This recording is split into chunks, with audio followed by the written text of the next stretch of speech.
construction in 1889, and it's really a huge success touristically, economically. But it doesn't matter, it should have been destroyed after a while. Vous savez, la tour Eiffel, elle a été extrêmement critiquée, et puis au final, on va bien la valider. 2 ans et 2 mois pour la construire, c'est très très court. Gustave Eiffel, c'est quand même un peu stressé à ce moment-là, puis on va lui rajouter une difficulté. On va lui dire, oui, on va faire les fondations, mais très très proche de la Seine. Normalement, ça aurait dû être un peu plus loin.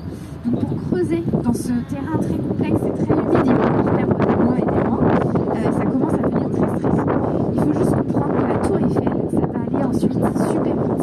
C'est ce qu'on appelle du préfabriqué. Donc on assemble, on fixe un peu comme un grand Lego absolument géant.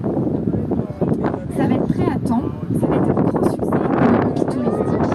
Mais il n'empêche que la tour Eiffel, elle aurait dû être détruite, elle aurait dû, pas forcément détruite, mais en tout cas déconstruite, peut-être être reconstruite ailleurs, après 20 ans. C'était la loi de tous les monuments faits pour les expositions universelles.